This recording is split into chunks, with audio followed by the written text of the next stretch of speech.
Está en el aire Calibre 45 a través de Teleradio América. Gracias por la amabilidad de la sintonía. Hoy estamos en compañía del buen amigo Luis Miñoso, que viene a darnos una manito porque el señor Manuel está laborando, está atendiendo asuntos inaplazables. Eso es así. Eso es así. Gracias, ¿Cómo te estás, Luis? No, para mí. No, gracias a ti por. No, para mí más que por venir. Un placer, ¿no? Venir siempre presto, porque yo creo que de esto se trata. Nosotros somos un equipo que uno no tiene dudas. Cuando uno falta, el otro va, no importa donde sea, y más usted y yo que estamos juntos desde las 6. Sí, qué bueno escuchar. Saludo escuchar eso. Al reemplazable, irreemplazable, sí. Donde quiera que se encuentre Manuel Fermín, amigo mío, ¿eh? Sí, claro, y nuestro también, yo he tenido hermano. Yo he tenido el prestigio de hacer programa contigo y con Manuel Fermín. Eso lo tiene poca gente, ese caché. Por la parte que me toca, muchísimas gracias, Luis. Se aprende siempre. Tú eres muy modesto. Tú eres un veterano de la comunicación y a mí me satisface muchísimo compartir contigo estos espacios. Estamos ahí en la mañana y ahora hoy que cumplo este mes 7 años ya en la televisión. Me falta un añito para caerle atrás, pero por ahí vamos. No, está bien, eso está bien. Ese es un buen tiempo ya. Si la gente supiera lo difícil que es mantener un proyecto de radio y de televisión, porque la gente cree que el que ve de este lado de la pantalla es algo sencillo. Sí. Para nosotros, para una planta televisora ni se diga. Y a veces hay que hacer cosas, tú sabes, terribles. Hay que hacer malabares. Sí. Hay que hacer malabares. Para sostenerse no es fácil.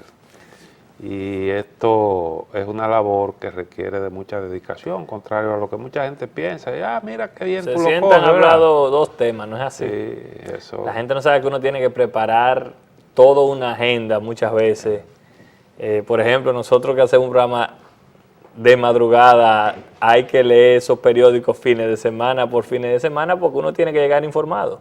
Sí, hay que informarse. Cuando se trata cuando se trata de periódicos, cuando se trata de libros, también uno tiene que sentarse a documentarse, porque eso lo hablamos el otro día. Sí, hay que investigar porque se supone que la gente espera de uno algo más que una perogrullada. Es así. ¿Verdad? Que el común de los... Porque la gente no se imagina, Cristino, la responsabilidad que uno tiene. Decía uno de mis pilares, una de la gente que me llevó a la radio, don Guillermo Enríquez, que en paz descanse. Tremendo comunicador. Completo. Muy buen comunicador. Completo, ¿eh? Una chispa tremenda. Yo lo relajaba muchísimo porque era un dandy, tú sabes. Sí. Entonces yo le decía a él me hizo un cuento una vez, no me recuerdo, cuando él estaba en una emisora y él fue a buscar un patrocinio y le dice el tipo, no, porque eso no lo oye nadie. Y dice, tú eras, con el ingenio de don Guillermo. Y empezó a decir don Guillermo que en ese sitio vendían champú vencido. Y el tipo fue, pero Guillermo, pero tú me dijiste que esto no lo oye nadie. ¿Cuál es el problema? No te preocupes porque eso no lo oye nadie. Y ahí está. Mira, muchos temas, Cristino. Sí. Sociales sobre todo y preocupantes en algunos aspectos. Adelante.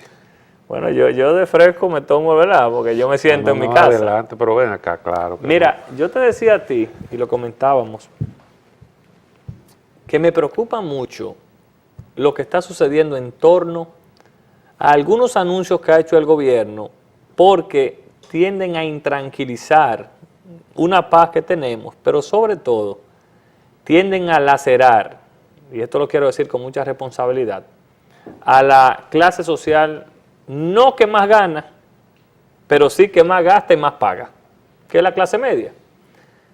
Yo me referí el otro día a lo de la revista, y lo que yo entendía, la revista hay que buscarle un mecanismo, primero que no se convierta en un factor de corrupción, o que se perciba que puede ser un factor de corrupción, porque tú pagas 40 pesos, pero en la fila te cobran 600, muchas veces. Eso hay que buscarle un mecanismo, pero ahora me estoy refiriendo a algo que anunció el ministro que empieza el miércoles, que es elevar la tarifa de los peajes de 30 a 100 pesos. Esto puede conllevar varias cosas, porque para nadie es un secreto que mucha gente que vive en las periferias de la capital, dígase Jaina, San Cristóbal, Boca Chica y el 28, vienen a trabajar a la capital con salarios que no han sido aumentados, con una gasolina excesivamente cara. ¿Qué implica eso? Que tú le estás metiendo de golpe y porrazo a una familia 3,000 pesos más en el caso que sea un solo peaje. Cuando tú tienes que cruzar los peajes, que hay muchos casos de gente que trabaja, que vive en Jaina y que trabaja en Boca Chica, sobre todo en los puertos, tú le estás metiendo 200 pesos. Decían, bueno, que se va a desmontar la placa. Mira, yo quiero ser muy honesto. Y yo no quiero pensar que fue que los técnicos del gobierno se equivocaron en los cálculos y lo de la placa no era lo suficiente para recaudar lo que se esperaba. Y es una sencilla razón. Yo no creo que usted vaya a perjudicar a la mayoría por beneficiar a la minoría, que eso es lo que se está haciendo en el caso de eliminar el impuesto a las placas. ¿Por qué? Te voy a hacer un cálculo fácil. Si Luis Miñoso vive en San Cristóbal y tiene que venir diario a la capital en un carrito de 400,000 pesos, yo iba a pagar 4,000 pesos de placa, que es un 1%. Ahora, ¿tú sabes cuánto yo voy a pagar al año de peaje? 36,000. Y en un año voy a pagar 3,000 pesos. En un mes voy a pagar 3,000 pesos. Entonces, para mí esa teoría de que tú vas a compensar una cosa con otra, se cae. Además, tenemos que tratar de no lacerar tanto a la clase media. La clase media es la que paga más impuestos, es la que paga la comida cara. La clase media, la mayoría no tiene dónde vivir de propio. Y si vive propio, tiene que pagar un préstamo. Entonces yo me pregunto, ¿los salarios cristinos de la clase media son realmente tan elevados para aguantar la carga que estamos teniendo?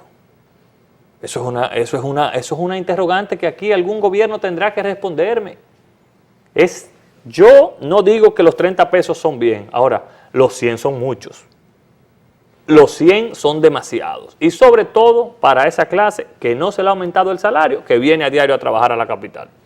Sí, mira, yo creo que esa es la situación de una cantidad importante de personas. El incremento en los precios de los peajes representaría una gran carga para ellos, porque tienen que cruzar por ahí varias veces al día, 2 veces al día mínimo. Algunos tienen que pasar, como tú decías, 2 peajes.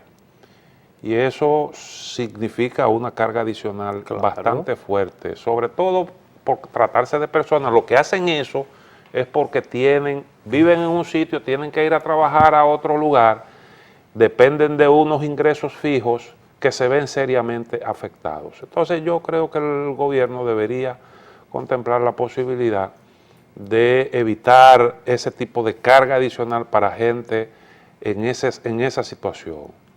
Hoy yo escuchaba a unos representantes del Ministerio de Obras Públicas decir que no era algo todavía definitivo, aunque se anunció, aunque el ministro tocó el tema y dijo que se iba a producir, pero que aclaró que todavía esa no era una decisión firme, ya tomada formalmente, aunque dicen por ahí que ya hay peajes en donde se está trabajando.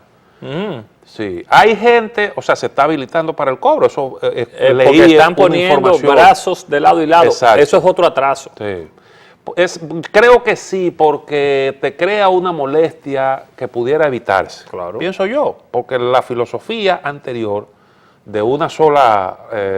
pagar un solo pago. Hacer un solo pago, yo creo que eso tenía su lógica, no hay por qué cambiar eso. Si se van a cobrar los 100 pesos, bueno, pues se cobran los 100 pesos de una sola vez y ya.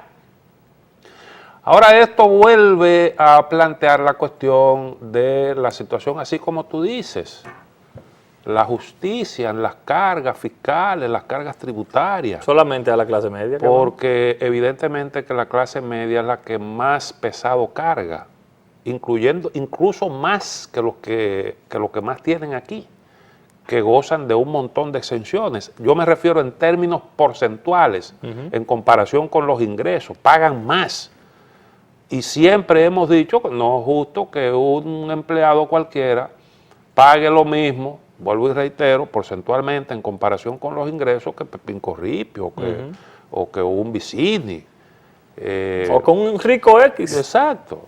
Como ocurre no solo en República Dominicana, porque eso ocurre en muchísimos países. En la mayoría de los países hoy en día hay una situación de injusticia en ese sentido que ha estado en la agenda, en el debate. Por ejemplo, Estados Unidos. Un mega millonario, el señor Buffett, decía que él pagaba más que su secretaria, que su asistente. Que pagaba lo mismo. No más, perdón, que él paga menos. Paga menos, el multimillonario paga menos que su asistente. Entonces él decía, aunque le afectaba un planteamiento de ese tipo, decía que eso no era justo. Entonces esta cuestión está planteada y todos estos desequilibrios se acentuaron cuando se le echó mano a las recetas neoliberales, que entendían como que al empresario había que ponerle la cosa fácil para que él generara empleo, riqueza, y entonces se iba a producir un supuesto derrame que iba a beneficiar a todo el mundo, la sociedad iba a avanzar, iba a crecer el bienestar. Sin embargo, ese derrame no se ha producido, y eso es más que evidente. Lo que se ha producido es una tremenda concentración de la riqueza en pocas manos. Unos se enriquecen y otros se empobrecen, y eso pues lógicamente no es justo. En República Dominicana tenemos ese problema. Está pasando igualito. Sí, tenemos ese problema y hay que cuidarse, porque aquí está pendiente, desde hace muchísimo tiempo venimos hablando de eso, está pendiente hacer justicia en materia tributaria. Algún día tendremos que sentarnos a calcular qué es lo que nosotros tenemos que hacer. Primero, cuánto necesitamos, cuánto necesita el gobierno, el Estado, realmente, para hacerle frente a las necesidades. Porque hoy mismo se acaba de emitir un decreto se aprobó un proyecto para emitir 1.500 bonos por un valor de 1.500 millones de dólares. Y eso para financiar parte del presupuesto. Y mientras sigamos cogiendo prestado para presupuesto, vamos a tener siguiendo problemas. Entonces eso no se puede sostener en el tiempo. Es cierto que la deuda de la República Dominicana, que ha crecido bastante en los últimos años, todavía es manejable, pero eso en el tiempo resultará insostenible. Llegará el momento en el que nosotros no podremos hacer eso. No habrá de dónde buscar. Entonces la solución sería muy dolorosa. Yo creo que hay que plantearse eso. El gobierno de Danilo Medina, indiscutiblemente que está poniendo el acento en lo social. Esta mañana lo comentaba. Claro. Está poniendo el acento en lo social, está ayudando a las medianas, micro y pequeñas empresas, está implementando una serie de proyectos para beneficiar a los que menos tienen, apoyo a los pequeños productores, sobre todo a los agropecuarios. A sectores que nunca habían sido objeto de crédito. Sí, correcto. Las iniciativas para mejorar todo el sistema educativo y atender mejor a los niños, creando guarderías, estancias infantiles, todos esos proyectos que ya la gente conoce, que son muy buenos. Todo eso va a ayudar en lo social y hay el compromiso firme del gobierno de trabajar en esa dirección. Yo estoy de acuerdo. Ahora hay que sentarse a ver eso que tú estás planteando. La desigualdad de Cristina. Sí, y que toda la carga vaya a una sola, a un solo estrato social. Eso es insostenible. Yo hice un cálculo esta mañana que tú me dijiste, cierto, óyeme, aquí la familia clase media que no perciba 100,000 pesos, ¿cómo va la cosa? No puede sobrevivir. Estoy hablando de una familia de 4 miembros y lo puedo enumerar. 20,000 de gasolina. 15,000 de alquiler, porque la mayoría no vive. Tú le metes lápiz y se meten 80, 90,000 pesos. Y con eso no es verdad, lamentablemente, como va el costo de la vida, que una familia puede salir adelante. Yo creo que tiene que llegar el momento, y le hemos dado mucho crédito al doctor Almeida con su último artículo, de lo que debe hacer el PLD, de hacer girar un poquito más centro-izquierda. Y yo dije y hoy lo comento en Precisando esta noche en mi programa de televisión, de que el PLD no tiene excusa. El PLD con ese Congreso mayoritario no tiene excusa para irse de ahí sin por lo menos dejar encaminado algunos puntos. Y ese es uno, ese que tú tocas. La desigualdad, la inequidad. Aquí, porque no es que no hayan en una sociedad, Cristino, ricos y pobres, es que todas los hay. Ahora, la brecha es demasiado grande. La brecha es tan grande entre ricos y pobres, pero tan grande es entre clase media y ricos. Entonces, tú decías esta mañana, bueno, entonces se te burlan en la cara porque le dan unos cuartos del gobierno para solventar sus empresas, ¿verdad? Que lo ameritaban en su momento y tienen el descaro de andar en un helicóptero, pero tienen el descaro de irse a pescar para por ahí, por el mar que tú quieras, o a esquiar para Colorado. Ahora, si a ocio vamos, dígame en qué momento una clase media puede tener un momento de ocio. Cuando usted le está metiendo más peaje, cuando la luz llega sumamente cara, cuando los alquileres no paran, cuando los colegios no paran, cuando lamentablemente aquí el que no tiene un buen régimen de salud tiene problemas. Entonces, yo creo como que hay mucha carga, Cristino, demasiada carga para los que tienen deseo de echar para adelante. Lo de los carros, no puede ser que si yo tengo un Ferrari y Cristino tiene un Corolla, paguemos lo mismo. Eso en ninguna sociedad puede ser equitativo. Sí, eso es así. La verdad es que en República Dominicana tenemos esa materia pendiente. No es fácil porque eso se evidencia cuando tú ves lo difícil que resulta producir un incremento salarial en el sector privado.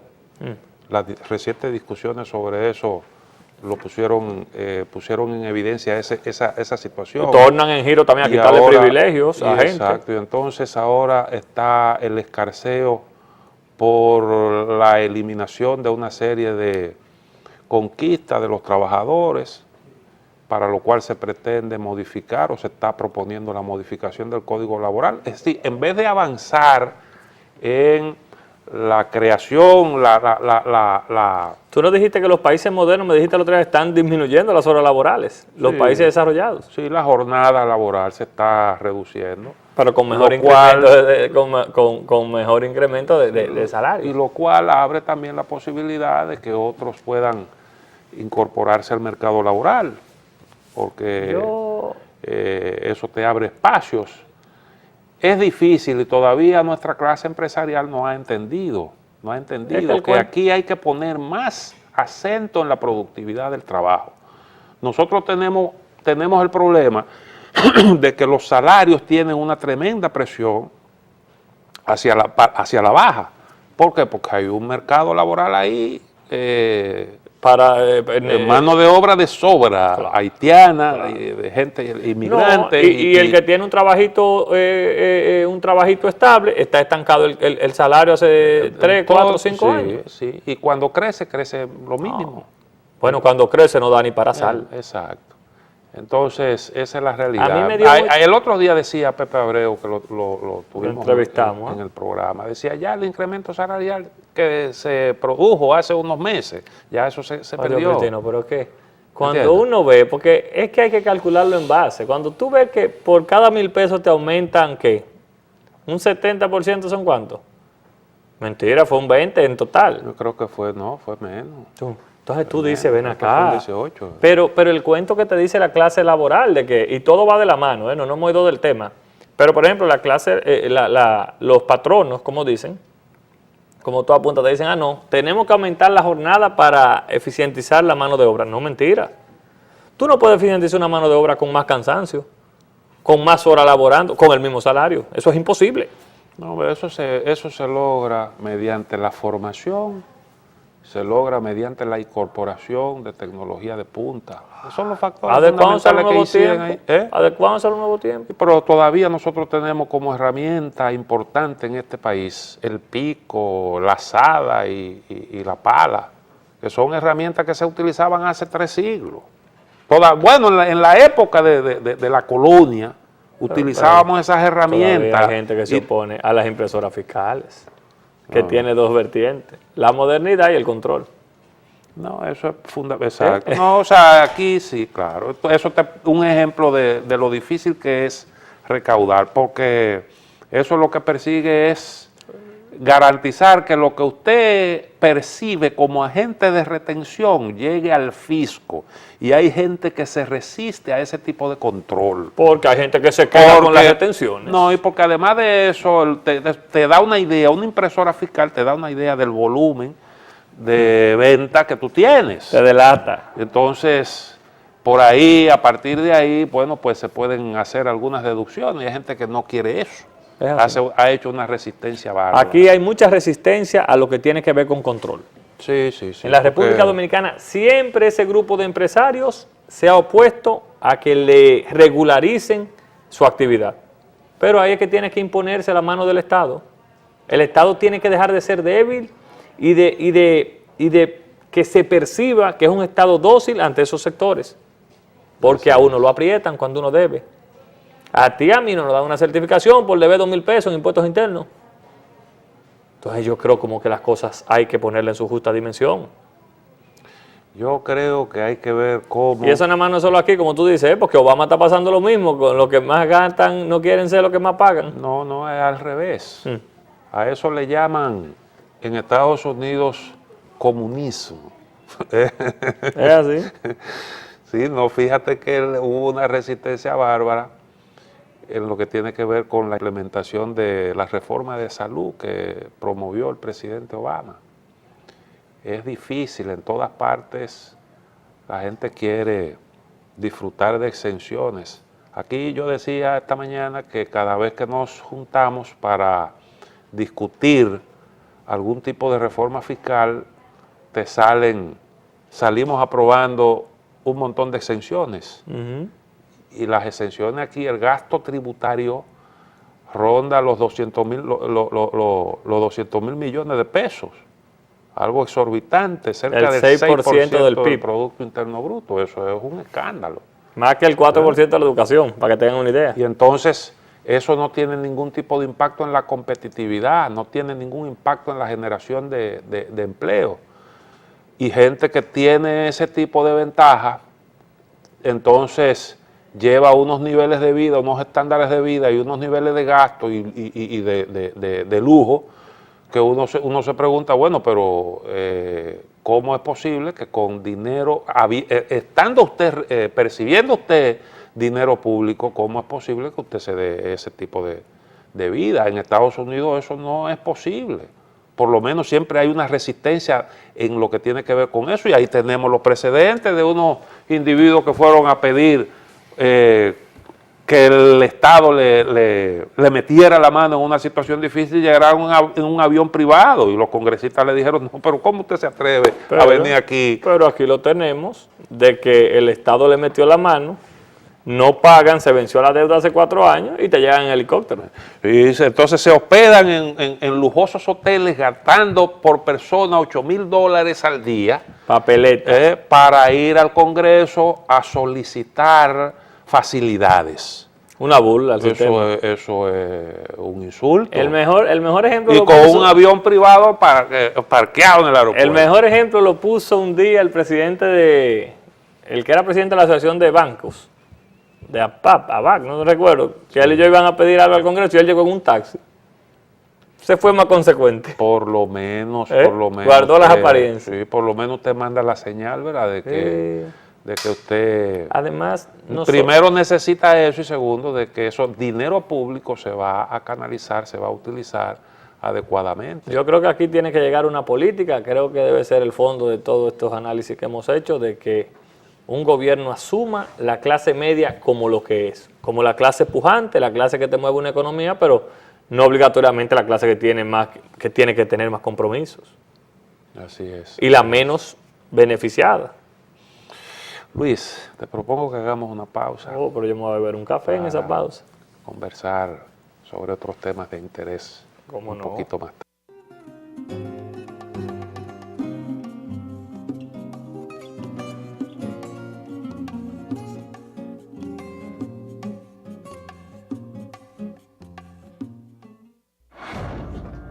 En una fracción de segundo.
compromiso firme de permanecer en las escuelas al menos durante un tiempo. Digo esto porque puede darse el caso de fuga de profesionales de la educación hacia el sector privado luego de recibir formación con dineros públicos. Y entonces así no sería, eso no sería deseable. Creo que tiene que haber ese compromiso. Nos satisface naturalmente lo que está ocurriendo en la educación, eso tendrá sus repercusiones en el largo plazo, porque los resultados... Se traslade a la superior también. Sí, exacto, los resultados pues... Yo quiero que se traslade a la superior, específicamente, y escúchame que te interrumpa, en el caso de la UAS. No, y en el caso de todas las universidades. Sí, óigame, en el caso de todas las universidades. Muchas lagunas están saliendo los muchachos. Yo no admito el argumento de que la excusa de que el problema se genera aquí en la secundaria. Y aquí llegan los bachilleres brutos a la clase. Sin ningún tipo de... No, eso no... Óigame, si un bachiller no está en condiciones de recibir un título de ingeniero, de abogado, de maestro o de lo que sea, entonces usted como centro de educación superior, usted no puede emitir ese título en esas condiciones porque eso es una irresponsabilidad.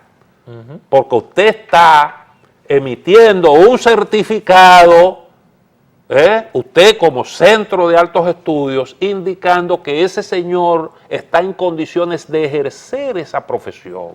Y eso es perjudicial por donde quiera que usted lo mire. Porque imagínese usted, yo contrato a un ingeniero, a una persona que tiene un título de ingeniero, se supone que está en condiciones de ejercer, para una construcción, para una obra X, y entonces resulta que estoy tratando con un incompetente con título de profesional. Sí, de profesional. Eso es una irresponsabilidad. Aquí, lamentablemente, yo creo, mira, es una revolución lo que hay que hacer. Hay que ir escalón por escalón en la educación superior. Pero una verdadera revolución. Y no importa que se quede fuera el que no puede, porque tampoco todo el mundo puede cursar una carrera universitaria. Tenemos que estar claros en eso. El que no puede, se va a una escuela técnica. Que creo también que hay que seguir empujándola. Como nos decía esas escuelas vocacionales de antes, no sé si tú recuerdas. Artes y Oficio, por ejemplo, cumplió su cometido en un momento. Para ese tipo de gente que no podían ir a una universidad. Y en el caso que yo te dije de la UAS, Cristino, que yo te dije que yo creo que tiene que llegar el momento ya de que la UAS deje de ser un barril sin fondo. El Estado no puede estar invirtiendo 4.000 millones anuales en la UAS. ¿Para qué? Para nóminas. Y en el fondo te salen los estudiantes con las lagunas. Te salen los administrativos de esa universidad que no hay dinero para el curso de verano. Un sistema de inscripción malo. No hay una sola obra que pueda mostrar un rector de la UAS que se hayan hecho con esos fondos que le asignan. La UAS es hoy lo que es porque Leonel Fernández la hizo. Y yo he mantenido ese discurso y tú lo sabes. Incluso he dicho que la UAS, los rectores han sido mal agradecidos con Leonel. Primero porque nunca le han reconocido eso y segundo porque permiten que en ese centro a Leonel se vaya a detractar de todas las maneras. Tú sabes que yo siempre tuve la percepción de que el doctor Leonel Fernández o el equipo de trabajo de Leonel no se defendió adecuadamente cuando lo acusaban de descuidar la educación. Porque la verdad es que en comparación con gobiernos anteriores, el esfuerzo que se hizo fue considerable. En todos los órdenes, tanto en lo que tiene que ver con los recursos que se destinaban a la educación en todos los niveles y la educación superior. El esfuerzo fue considerable, pero eso nunca se reconoció. Aquí se abogó a ciega por un 4% sin tomar en consideración esos factores.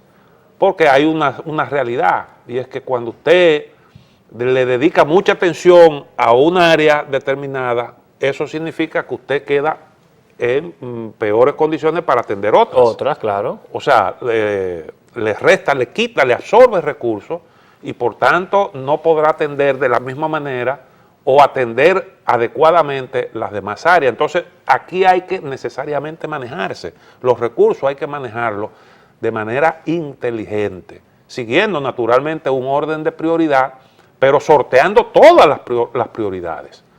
Por ejemplo, salud. Por ejemplo, salud.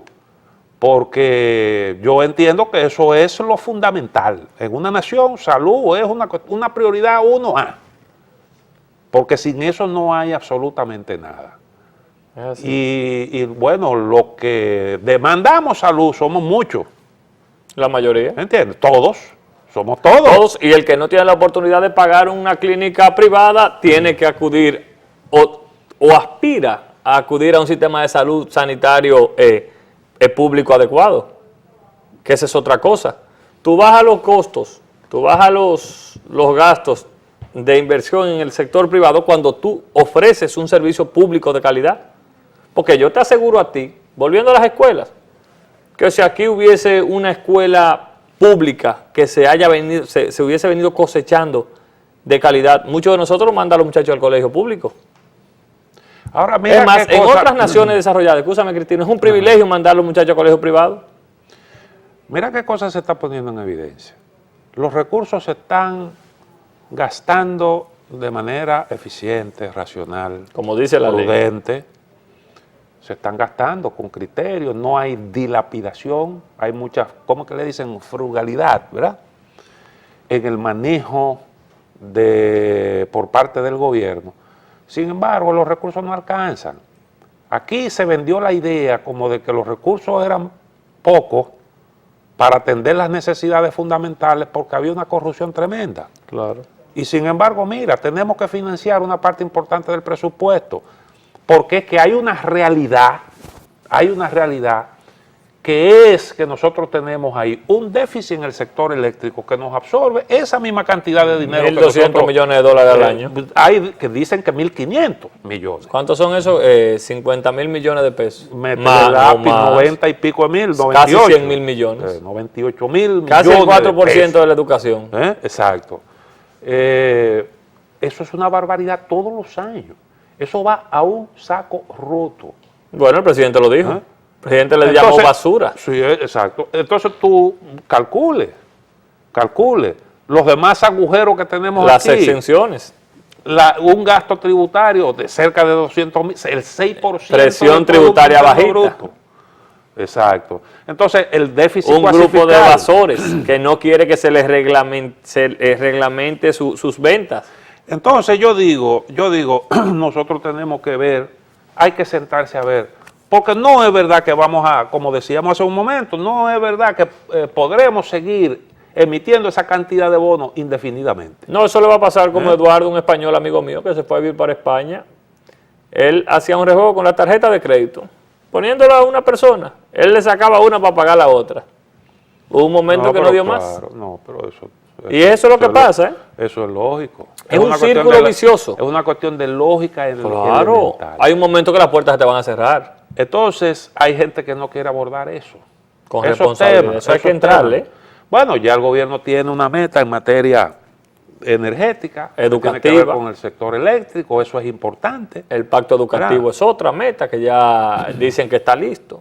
Nosotros que entrevistamos a don Tony Isa. Ahora tenemos el pacto fiscal. Ese es fundamental. ¿Y tú crees que ahí esos sectores van a querer? No, pero si aquí estamos regateando, le queremos quitar a los trabajadores el derecho a la cesantía y queremos extender la jornada laboral y no darle las atenciones que tiene que tener las facilidades que tiene que tener una mujer embarazada. Y queremos también quitar los derechos. Óigame, entonces, ¿cómo podemos sentarnos a hablar de una reforma tributaria que haga justicia y que ponga a tributar a la gente según los ingresos que perciba? Porque si queremos una sociedad con menos delincuencia, más justa, con gente más saludable, que tú tengas que invertir cada vez menos en educación, en salud, si tú quieres mejorar todas las condiciones de vida de un país, el bienestar, el nivel de bienestar, eso pasa necesariamente por usted establecer Cristina, un régimen tributario justo. ¿Dónde radica lo justo? Que paguen los que más ganan. Que al final todo eso va a redundar en beneficio también de ellos. En beneficio también de ellos, porque eso, el bienestar se genera mediante el consumo. Y cuando usted pone a la gente a consumir, Usted está moviendo usted dinero, está riquezas. ampliando, ensanchando el mercado, y si el mercado se ensancha hay más posibilidades de negocio, más posibilidades Usted de tiene que ampliar producir el ganancias. doble de lo Eso que es usted así. produce. Entonces hay gente que no quiere entender eso.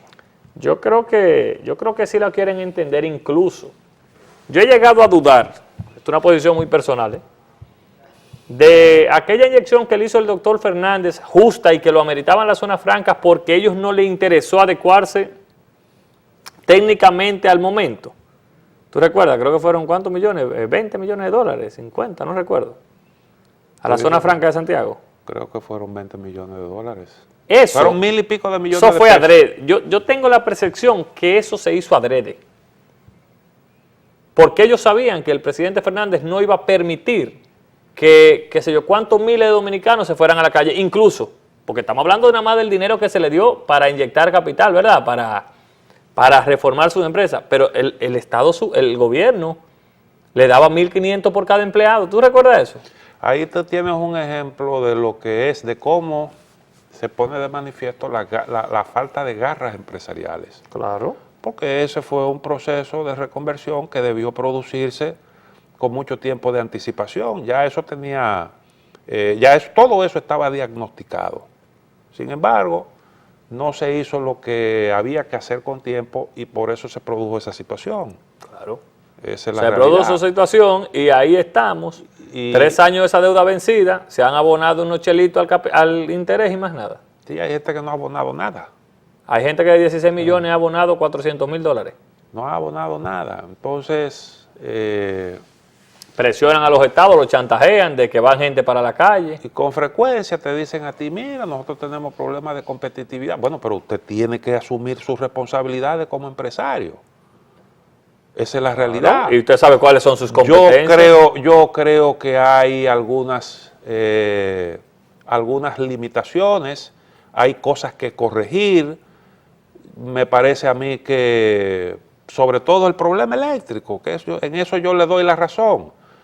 Pero tienen todas las facilidades del mundo y sin embargo Sí, eso pero, no se refleja en mayores niveles de uno de competitividad. para yo terminar con este tema, una de las trabas o de las negativas que ponen los negocios estos que venden hasta 6 millones para la impresora fiscal es el problema eléctrico.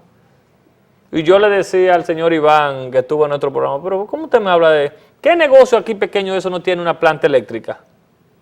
O tiene un inversor. Claro, entonces se está buscando cosas, obstáculos para no regularizar. Y hasta que aquí un gobierno no decida firme regularizar todo comercio en la República Dominicana, vamos a andar como estamos.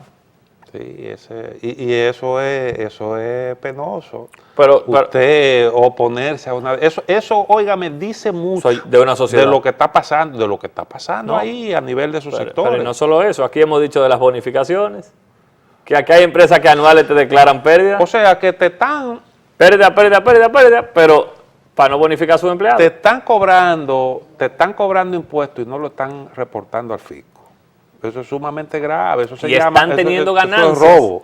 Están teniendo ganancias y no las reflejan para no cumplir con la ley que manda que tú tienes que bonificar a tus empleados de tus beneficios anuales.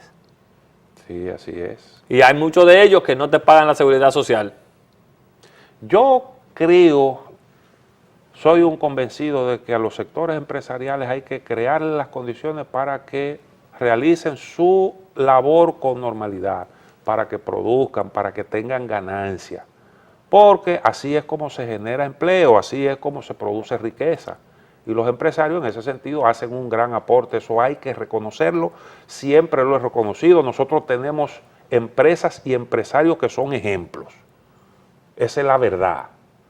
gente ante la cual uno tiene necesariamente que inclinar la testa reverente por los aportes que hacen y por la visión empresarial, los conocimientos que han... La generación de riquezas. Adquirido, por todos esos aportes que hacen a la sociedad. Ahora, en sentido general, que es lo que estamos tratando, en sentido general yo creo que hay que hacer un poco más de esfuerzo por mejorar la competitividad en función de aquellos factores que son los que la garantizan.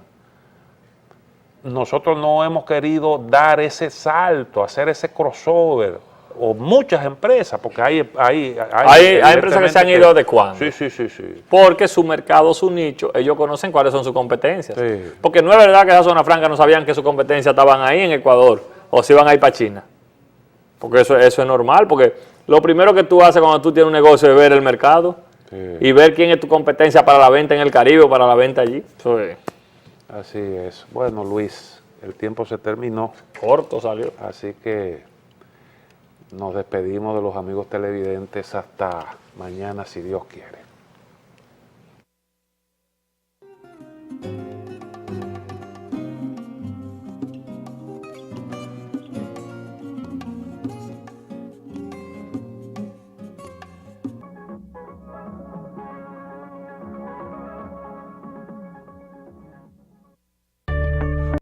¿Somos la experiencia en ferretería?